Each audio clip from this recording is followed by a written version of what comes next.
Pessoal, boa noite a todas, boa noite a todos. Para quem não me conhece aqui, eu sou Walter Pomar, eu sou do Diretório Nacional do PT, sou candidato à presidência nacional do partido.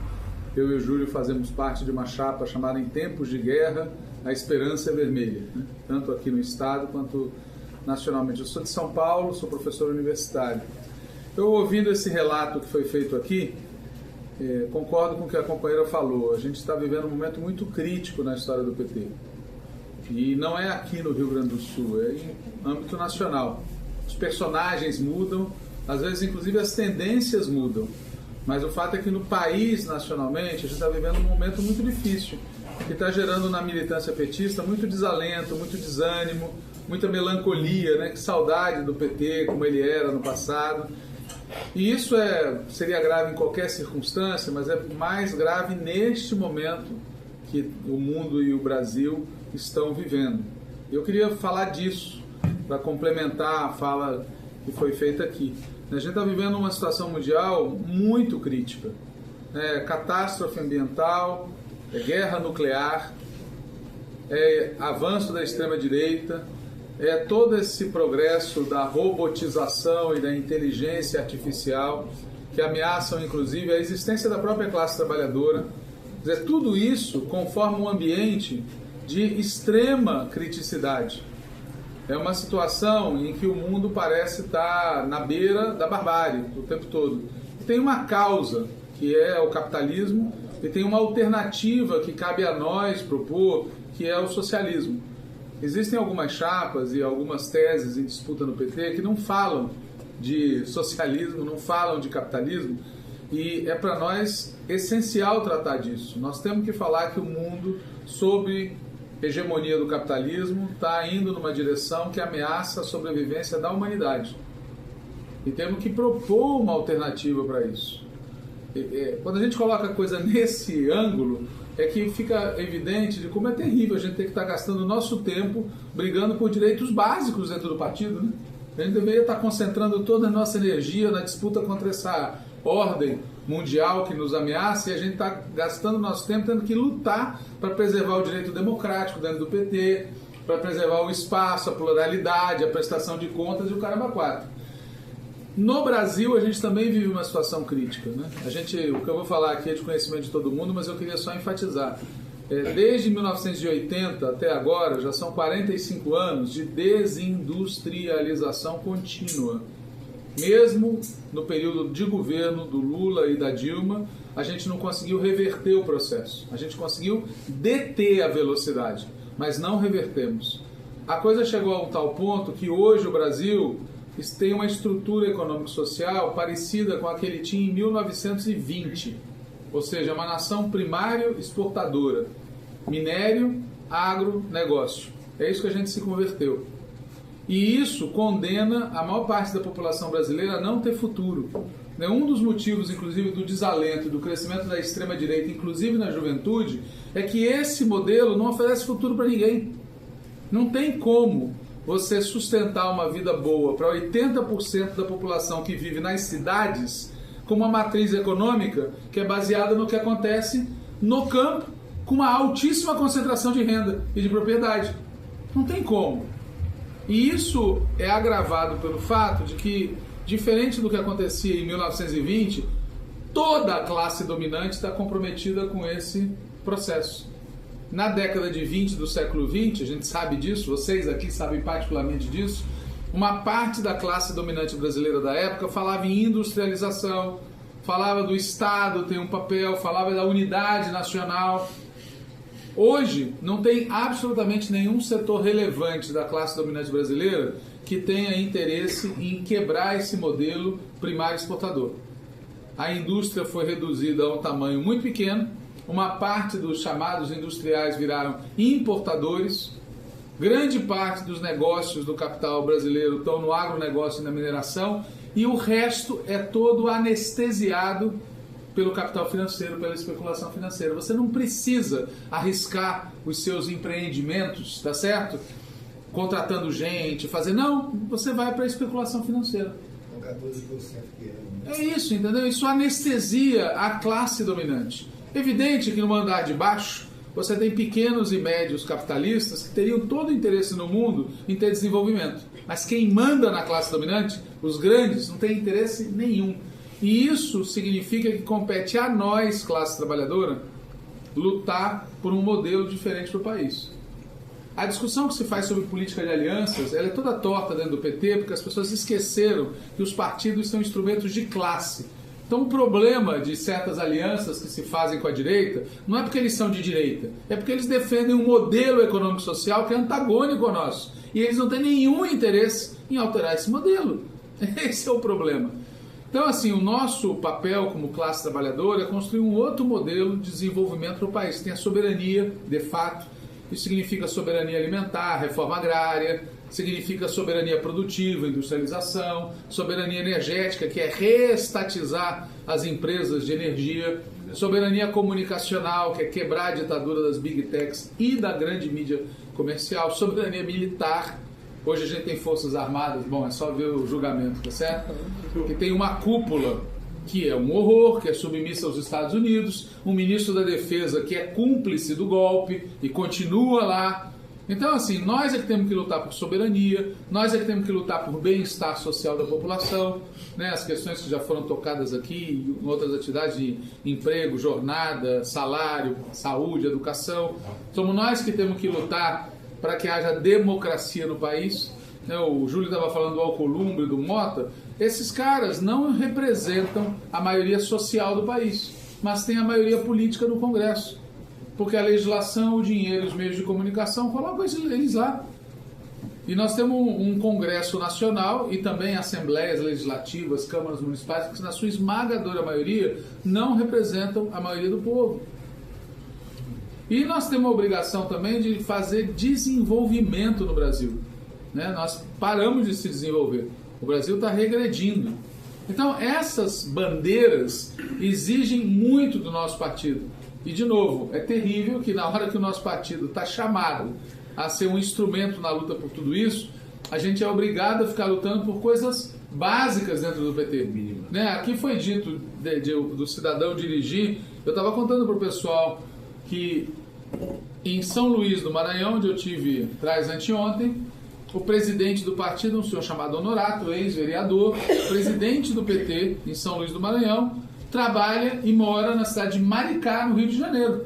É subsecretário de obras e dirige também por EAD, adorei o termo, tá certo? É um presidente EAD. Agora, o que está acontecendo com as pessoas? Que é tão óbvio que isso é errado e isso funciona, fica assim. É um escândalo, entendeu? É um negócio escandaloso, não tem outra palavra. E como eu falei no início, a gente está vivendo um momento crítico também na história do PT. Eu tenho para mim que o processo de metamorfose que o partido sofreu nos últimos anos está chegando num momento muito crítico mesmo. Do ponto de vista ideológico, tem uma degeneração muito grande. Quer dizer, uma parte grande do PT não tem mais compromisso com o socialismo, com as reformas estruturais, se acomoda no que é possível fazer, e às vezes o que é possível fazer não tem nada a ver com o nosso programa. Você tem uma transformação do partido engajado nas lutas sociais que a gente tinha antes, num partido que é exclusivamente eleitoral. E a vida mostrou para nós nos últimos anos que a gente sabe ganhar a eleição. Nós ganhamos 5 das 9 eleições presidenciais, ficamos em segundo lugar nas outras 4 eleições presidenciais ocorridas no Brasil desde 89. Ou nós somos primeiro ou segundo lugar. Só que a vida também mostrou que não adianta ganhar a presidência da República se você não tiver força popular organizada. E o que nós fizemos nos últimos anos foi parar de organizar o povo, parar de conscientizar o povo, parar de mobilizar o povo. Nós, individualmente, continuamos tentando fazer isso. Mas o partido, como estrutura coletiva, não funciona mais para isso. Funciona exclusivamente para discutir eleição, que é importante. Nós queremos ganhar a eleição. Mas até para ganhar a eleição precisa ter povo organizado. Precisa ter povo mobilizado, precisa ter povo consciente. A gente já está entrando numa curva decrescente do nosso resultado eleitoral. A gente está diminuindo a nossa votação. E não é por causa da tática eleitoral ou da candidatura. É porque nós estamos deixando de ter povo organizado. Nós estamos transformando o nosso partido de um partido militante num partido controlado por parlamentares, tutelado por parlamentares, Então é um processo de desconstrução do partido e do socialismo, sem piada, mas é disso que se trata. é um processo de desconstrução cada vez mais profundo. E, de maneira geral, o nosso partido está vivendo um processo de metamorfose que pode nos transformar num partido tradicional. Pode nos transformar num partido tradicional. O que seria uma desgraça em qualquer momento histórico, especialmente nesse, em que tem uma crise brutal no país, tem uma crise brutal no mundo, em que o PT é mais necessário do que nunca. E tem uma última questão que eu queria colocar, que diz respeito ao fato de que hoje a gente enfrenta duas direitas no país. Tem a direita fascista, bolsonarista, extrema, e tem a direita do leite. Tem a direita charmosa, a direita gourmet, que sabe usar garfo e faca, que fala em democracia. Entendeu? Então é o seguinte, essas duas direitas mantêm a gente sob enorme pressão. E tem um pedaço do nosso partido que adotou a ideia de que para derrotar uma, a gente precisa se aliar com a outra, sem perceber que a aliança com uma impede a gente de derrotar a outra. Quer dizer, a aliança com os neoliberais significa, na prática, a gente rebaixar o nosso programa. Rebaixar o nosso programa significa, na prática, perder apoio do povo. Perder apoio do povo significa, na prática, entregar uma parte do povo para os fascistas, que é o que vem acontecendo. Então é uma situação muito delicada que pode, inclusive, levar a gente a perder a eleição do ano que vem. Ou, hipótese 2, ganhar a eleição do ano que vem, só que fazer um segundo mandato pior do que o atual. Nós já temos essa experiência. Eu quero lembrar a vocês, pela cara de todo mundo aqui, a maioria viveu as duas situações. Em 2005, a gente estava vendo uma brutal crise dentro do PT, né? O famoso episódio do mensalão, etc. Teve um PED, o grupo que dirigiu o partido nacionalmente foi derrotado, houve uma guinada à esquerda no partido. Na sequência disso, a gente recuperou a presidência da Câmara dos Deputados. Na sequência disso, mudamos a política econômica. Na sequência disso, reelegemos Lula com uma puta votação. E o segundo mandato do Lula foi melhor que o primeiro. Ou seja, mudar a linha do partido causa efeito positivo sobre o governo e sobre o país. E a gente lembra do segundo mandato do Lula como uma coisa boa de lembrar.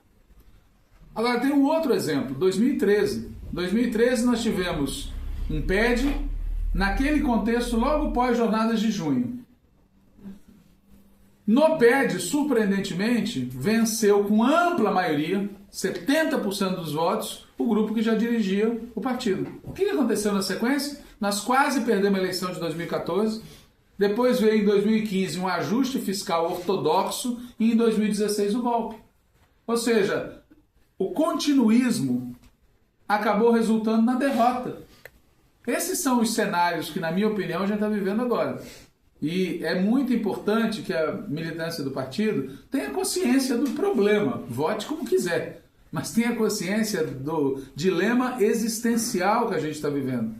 E, na minha opinião, até para enfrentar a extrema-direita, o PT precisa recuperar a disposição de fazer disputa político-ideológica. Nós perdemos essa disposição. Uma parte de nós, pelo menos, perdeu. E o partido, como instituição, vem perdendo. Quer dizer, a gente vive uma situação em que o mundo está cada vez pior e você tem uma extrema-direita que diz que é assim mesmo as coisas. Acostumem-se com isso. Acostumem-se com a barbárie. E oferece como alternativa de futuro a volta ao passado. Se a gente não for capaz de apresentar uma alternativa de futuro para a humanidade, para o Brasil, para a sociedade brasileira, os caras vão ganhar. Então é esse o cenário que eu vejo, tá certo? É isso um pouco que tanto eu e o Júlio e outros companheiros e companheiras aqui que estão na articulação de esquerda temos defendido no debate partidário, que é preciso dar uma guinada e que é uma disputa de verdade existencial da sobrevivência do PT, da sobrevivência da classe trabalhadora brasileira, da sobrevivência do Brasil, do impacto que o Brasil pode ter na disputa de rumos do mundo inteiro. Como o Júlio não pediu, eu peço voto para ele, para candidato a presidente do partido. 320. Peço voto para mim também, como candidato a presidente nacional, e peço voto nas chapas, que são decisivas. A gente tem, dentro do PT, de uns anos para cá, assumido uma pegada meio presidencialista, que isso que a Claudete, né? Falou, é um exemplo distorcido, tá certo? Mas não é o único. Tem um bando de gente no país inteiro que vira presidente e acha que é dono do partido. Tá certo? Isso é uma cultura política tradicional que não é a nossa. A nossa é da direção coletiva. Por isso a gente quer enfatizar muito que agradecemos àqueles e aquelas que votem em nós, candidatos a presidente, inclusive aqui no nosso companheiro Leonel, mas lembrem de votar nas chapas, porque elas definem a direção coletiva do partido. E é isso, acabei.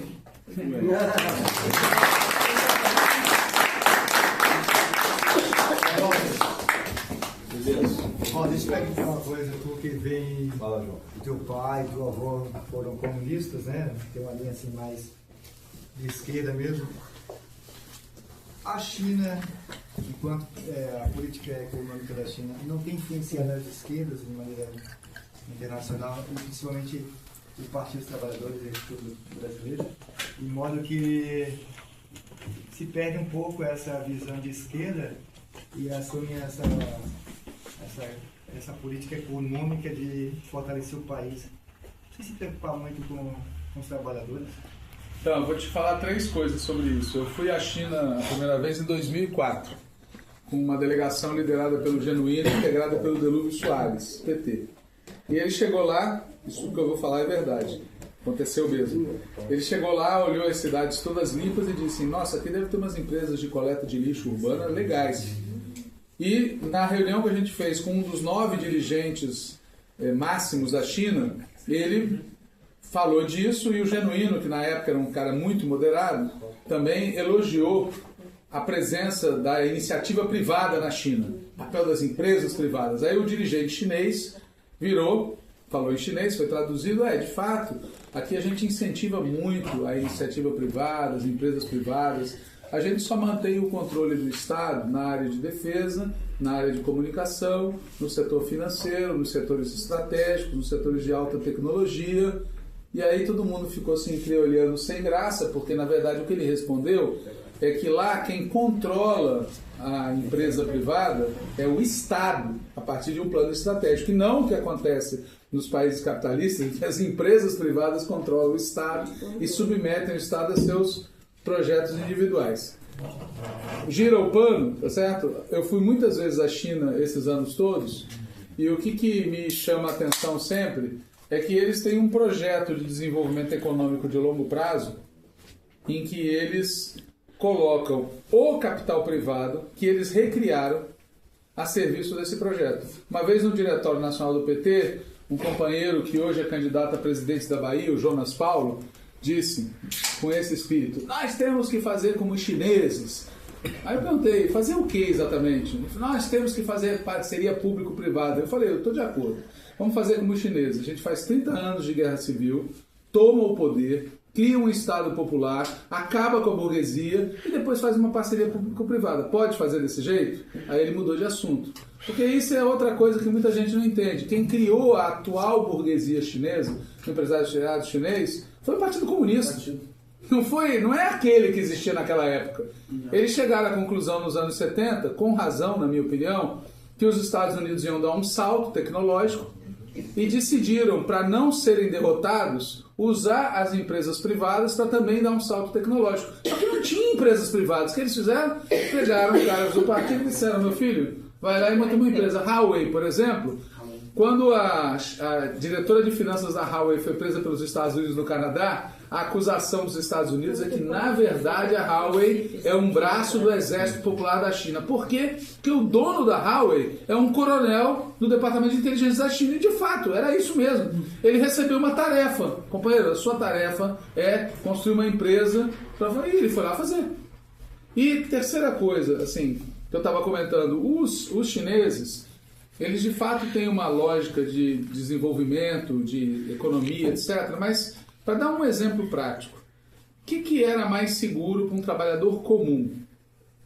Era os Estados Unidos ou a China? Era o Brasil ou a China durante a Covid? Pega os números, são impressionantes. Quer dizer, a quantidade de gente que morreu na China em números absolutos e relativos, a segunda maior população do mundo, é minúscula. É maior do que aqui no Brasil. Nos dois, sim. É maior em termos absolutos, apesar da população chinesa ser várias vezes maior que a brasileira, e é menor em termos relativos. Morreu mais gente aqui no Brasil, tanto em termos relativos quanto absolutos. Isso é sinal de um país que não se preocupa com o povo, com a classe trabalhadora? Eu não acho. Eu acho que eles têm um nível de preocupação altíssimo com a sobrevivência da classe trabalhadora lá. Agora, isso não quer dizer que o modelo chinês seja bom para nós. Entendeu? São duas coisas diferentes. O modelo chinês é bom para os chineses. Muitas vezes eu coordenei delegações que foram para a China, uma das coisas que eu falava, olha, não vão lá com sentimento de submissão, de ficar dizendo, oh, nem eles gostam disso, nem é útil para nós. E não vão lá com a ideia de copiar, porque não tem como copiar. É outro modelo, totalmente diferente do nosso, porque é outra cultura, é outra história, é outra política. E muita gente que vai para lá fica nessa coisa de copiar sem entender coisas básicas. Por exemplo... Condenar, assim, não, só um exemplo prático. Às vezes é condenar, às vezes é copiar. Porque, por exemplo, lá as pessoas falam, nossa, mas o partido... Sim, lá o Partido Comunista é o núcleo do Estado. Eles criaram o Estado depois de uma guerra civil de 30 anos. Eles mandam naquele país. Não tem conversa. Não está em questão isso. Ninguém está discutindo isso. E eles têm um projeto de desenvolvimento de longo prazo que está tendo efeito. Está elevando o nível de vida da população, está ampliando a força. Tanto é que eles ameaçam os Estados Unidos. Então, agora, aí tem gente nossa que fica querendo copiar o final da história, né? Pô, a gente podia fazer... Não. Se a gente quiser mesmo fazer alguma coisa parecida com eles, o ponto de partida é a classe trabalhadora tem que controlar o poder aqui no país. Porque esse foi o ponto de partida lá. E o que nós vamos fazer se a gente tiver isso? Bom, isso aí é outra discussão. Não será igual à China. Porque nós não temos a mesma história aqui. É outra história. Enfim, é isso. Desculpa aí a...